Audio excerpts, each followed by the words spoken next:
welcome. I'm back to do the A to Z stitch with me, where I stitch everything in this pattern in this series. So I'm currently stitching the Raccoon Cabin by Cottage Needleworks, and it's a part of the Frosty Forest series. And I can spoil that the first videos have been uploaded to YouTube now, and a lot of you have watched it, which is really nice. And the feedback is really good, I will say. A good amount of you love the Stitch With Me's. I ended up deciding I will do it each and every week, and I will post it so the Friday of the grid group can do it, can watch the A to Z Stitch With Me's when they're doing the Friday stitching. So far we have been using a lot of white, 869 and 469 on the tree, and hopefully today we will get to open this gentle art. It will actually be my first time trying gentle art. I have tried specialty floss, but not gentle art. So, and it's pecan pie. So we'll see if we get to that one. And if we're lucky, we even might get to the 3817 while stitching. So, with that, I will just start stitching. What my thinking is, I want to do this white on the roof, and when I have done all the white on the roof, then I can stitch with the pecan pie, because I like to do the lighter colors before I do the dark colors, especially with the white, because if not, you might end up getting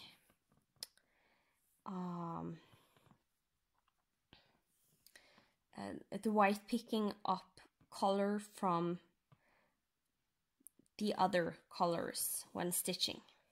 So this is stitched on the call for 32 count linen.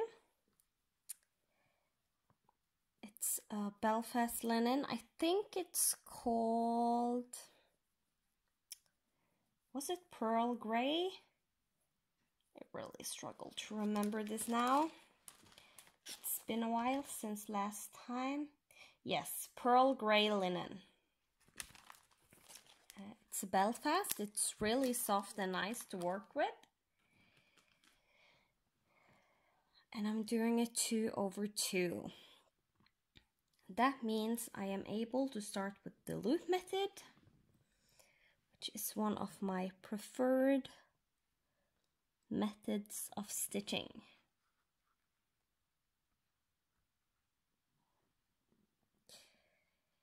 So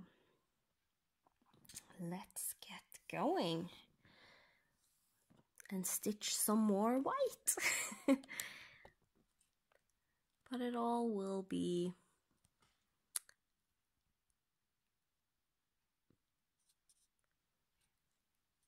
good in the end. There is a lot of white stitching on this, so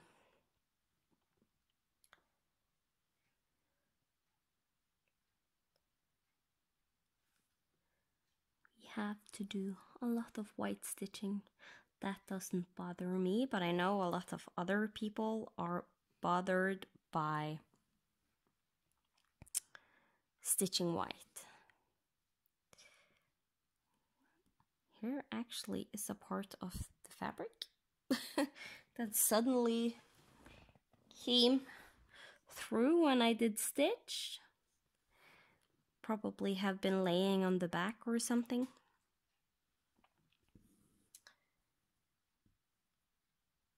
And yeah, I think I will stitch down and then come back up.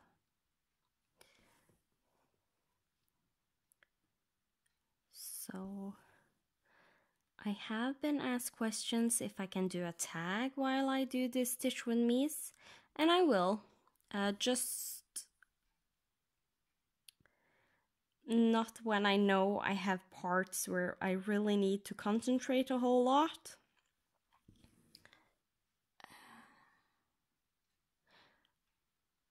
Because or else the stitch with me would take forever. So when I get to parts where it is pretty decent to do a tag, a lot of going back and forth, then I will do a tag.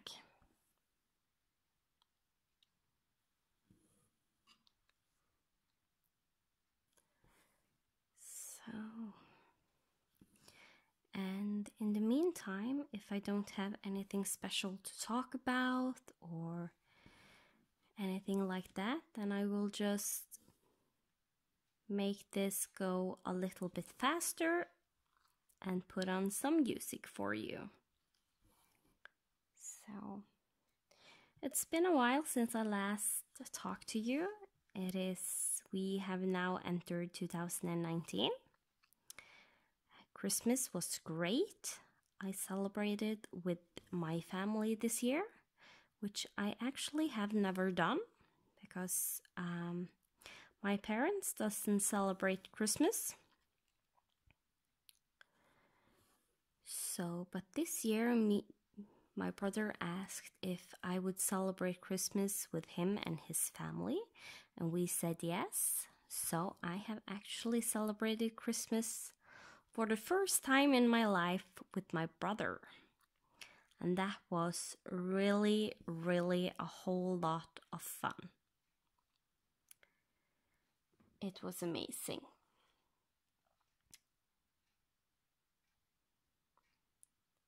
I think I actually will do a pretty long jump, but everything here is going to be stitched over, so I'm not worried about it.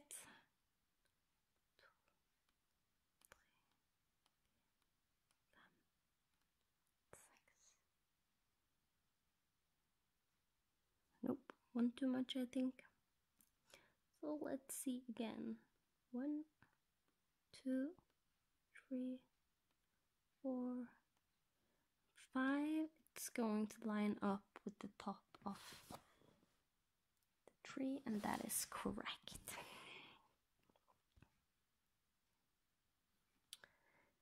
And if you, yeah, maybe you could see on the back, I gently pull the white floss a little bit down this direction. And that is because when I do this first stitch, I will already have pinned down the floss on the back that I did jump ahead with. So I like to do that just so I have control on my floss.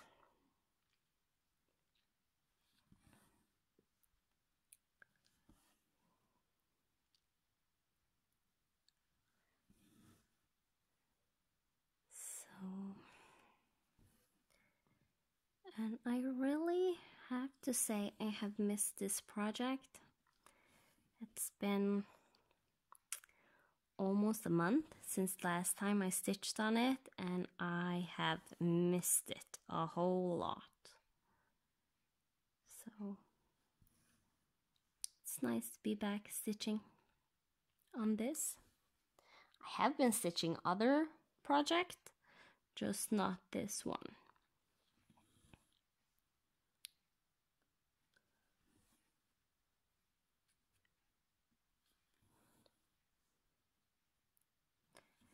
So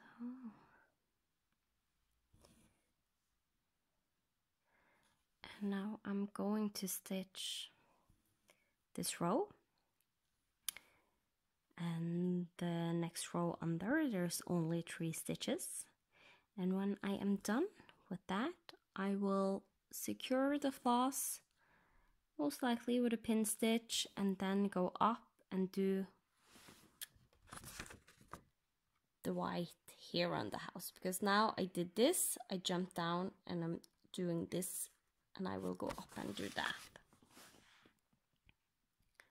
So, and it will, I think, be pretty straightforward. I have previously showed you how I start and stop my floss, so I think from here on out, at least a good while, I am going to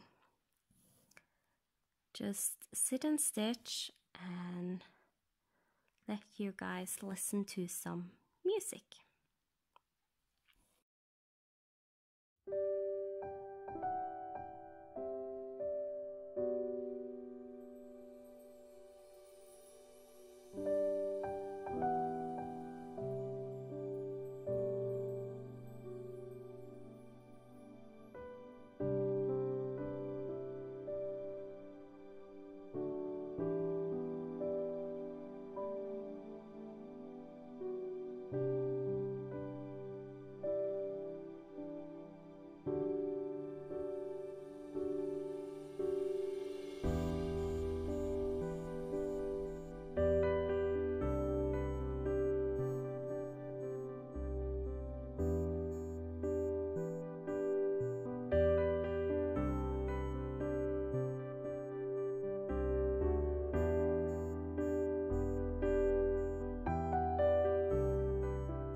hope you enjoyed a little bit of music. What I did realize when I was pretty far down is that I was supposed to do this stitch when I was about here, the single white stitch, and there's also some single white stitches around here. So at first I'm going to do this one, and then we're going to go and do this.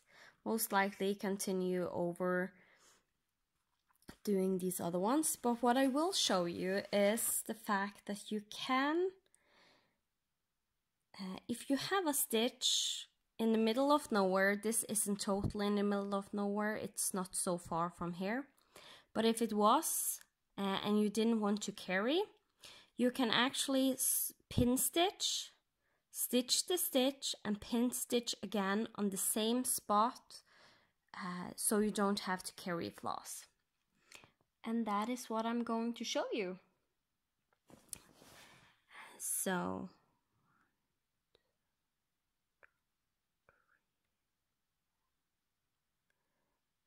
this is the middle of the stitch.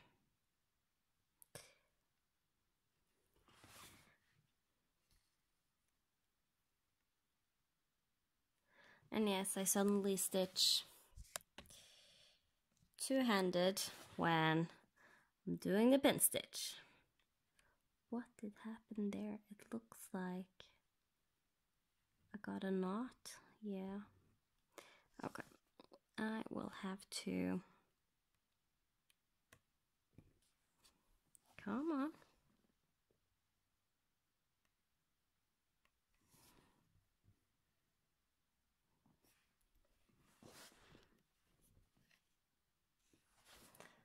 The floss actually is stuck underneath.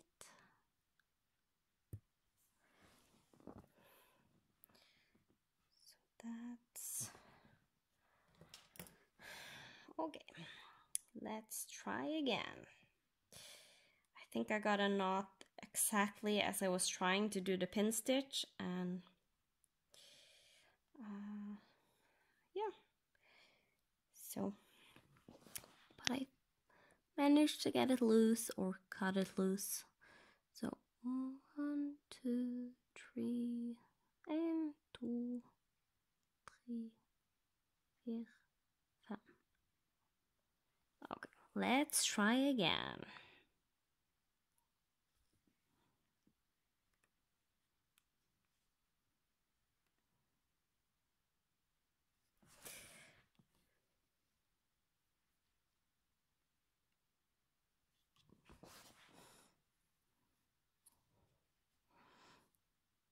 So I'm just, as you can see, do the pin stitch.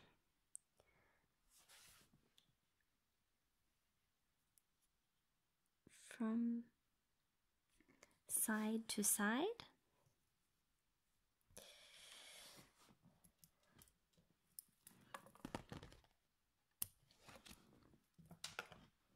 Then I am going to stitch the stitch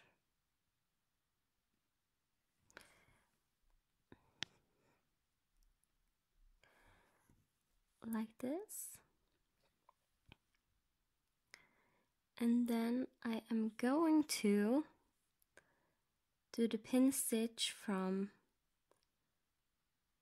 the bottom to the top. And as you're doing this, it can be a little bit dense to get your floss through, but usually it's not a big problem. So,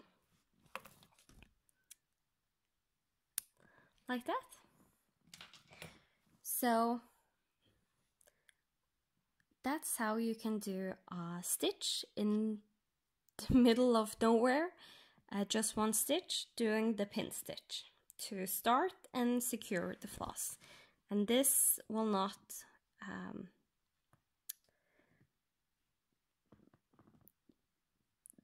come up. The pin stitch is a really secure stitch. So you can see it gets a little bit, I can feel it is a little bit denser than the other stitches, but not by much. So, and I'm going to do the pin stitch to the next one over here. I just have to count. Okay, so 1, 2, 1, 2, 3, 4.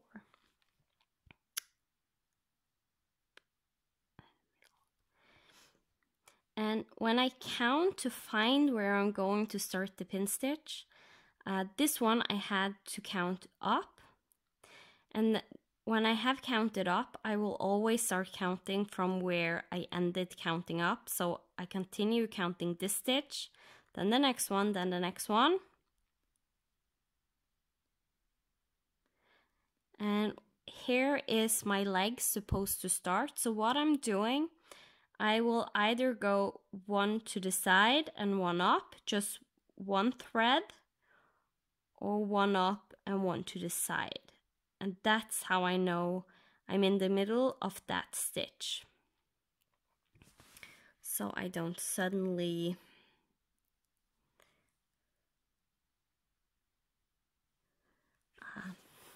start the pin stitch in the wrong place.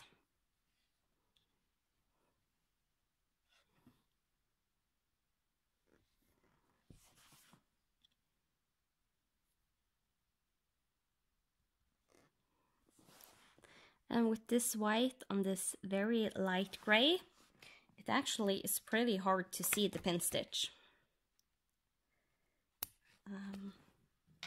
But still, I manage. So,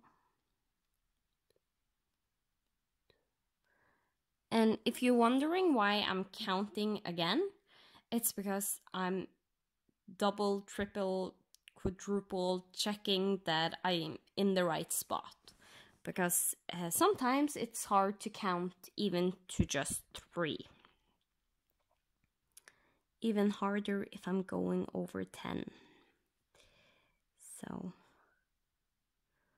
just making sure that everything is in the right place. So,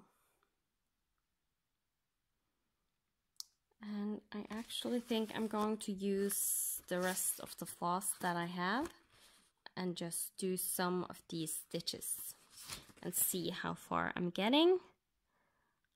I like to use up the floss that I have on my needle. So,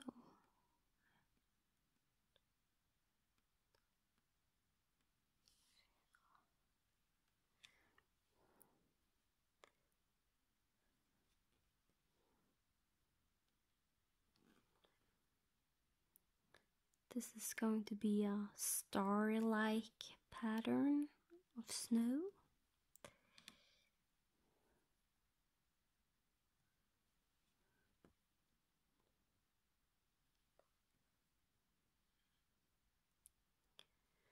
And as you most likely know by now, I am very frugal with my floss. So I will try get the most out of it. I will try not to play too much floss chicken on the stitch with me, or else I will be in big trouble. Because it's not easy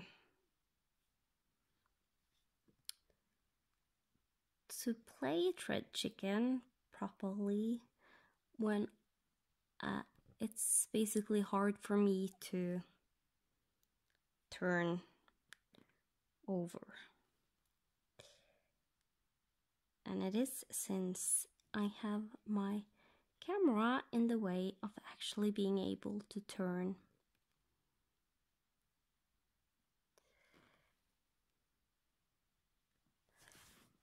I was lucky.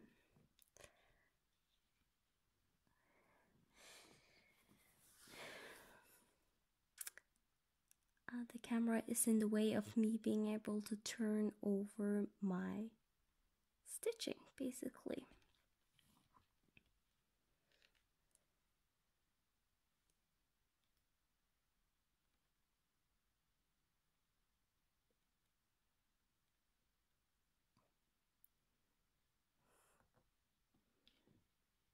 Yes, that is how I play thread chicken.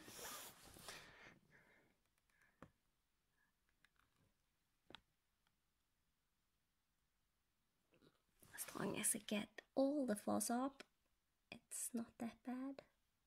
Shoot, I'm missing one strand. Let's see if I can do this in, basically in the blind. Threading the needle. Nope. I sometimes am able to do it, and sometimes I'm not.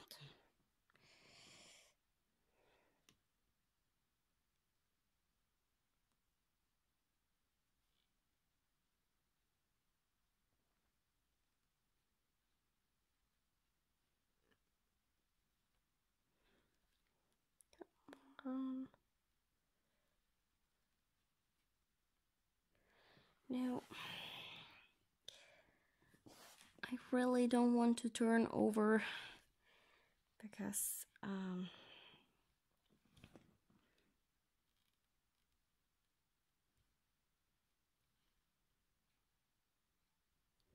it will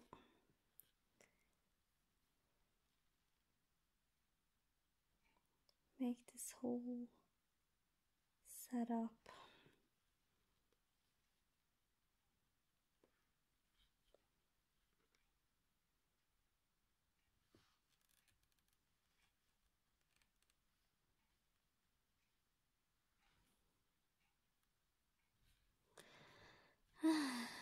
very difficult.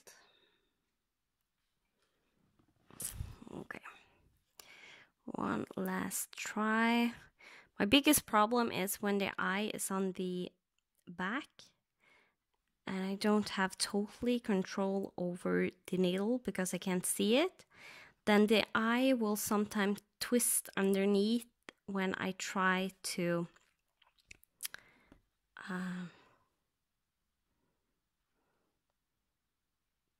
push the floss through the eye of the needle.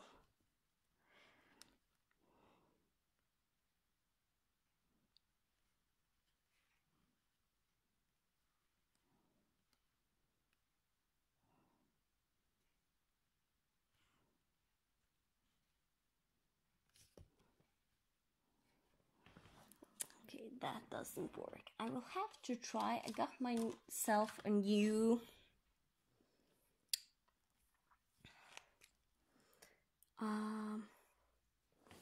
tool that I have never tried before. I can't remember what it's called, and the name is in Norwegian, but it looks like a rug hook.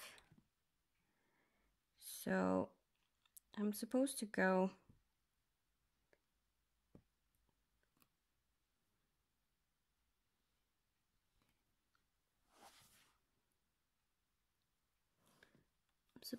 push it down.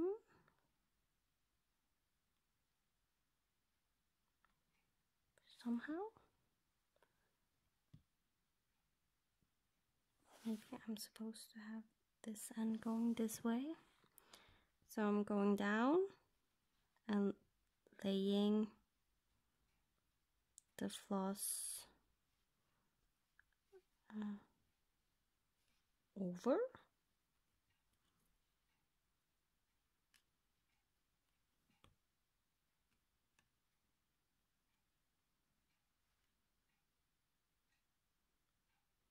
Have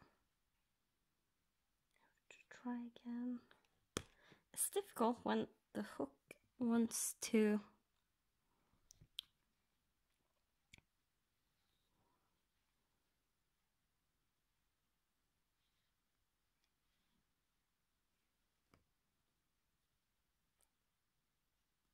catch itself on the fabric.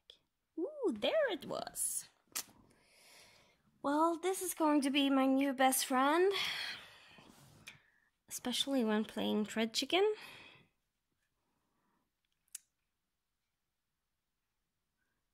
So,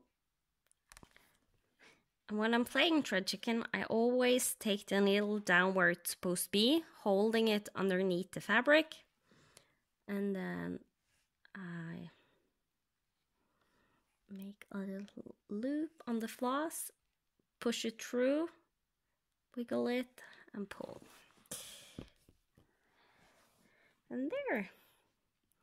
I could say done, as it was easy, but I think I made it much harder on myself than it needed to be, in all honesty. So, and I don't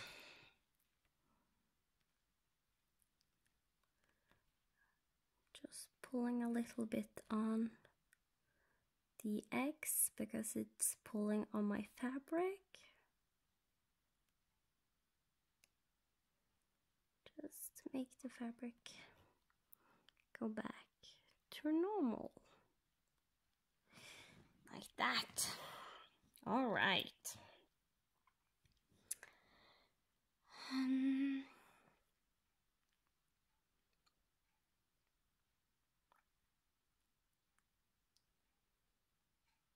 Actually, what I'm wondering is if I'm going to do this 3/8/17, this green line you can see here, because then it's actually really easy to just fill in with the fancy floss afterwards. So I think I'm going to do that. And after seeing how long I already have used, I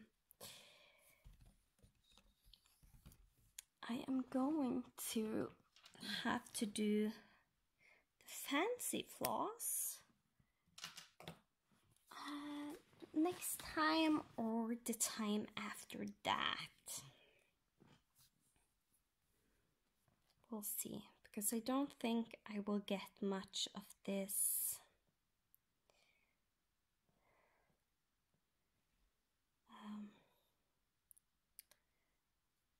row stitch, but I can at least start the floss.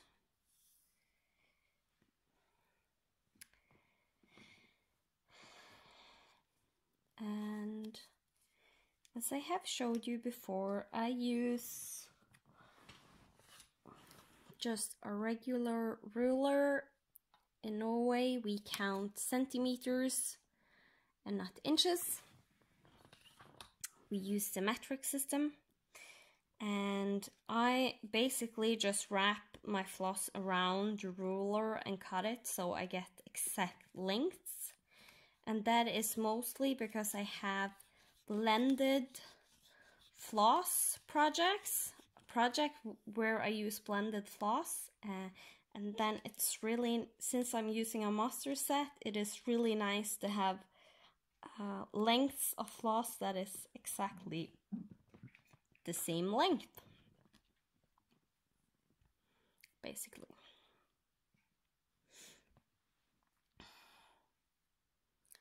And I'm doing the loop method, so I take both the ends of the floss and I take my needle and wrap the floss around and pull, and then I just push it down between my fingers until the loop sticks up, and I pull on the loop and the floss is threaded. And on the other end there is a loop. So let's see.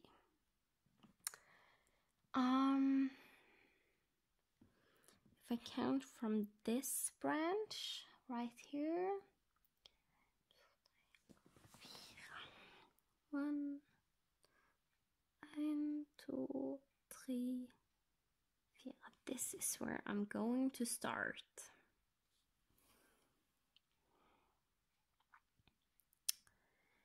And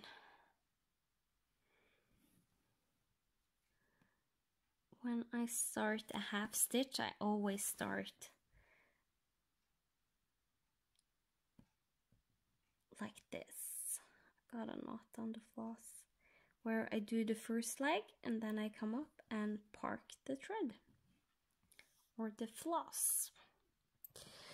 So with that, I will say goodbye for this time, and I will be back with the next episode that you will see next Friday. So thank you so much. I hope you have enjoyed.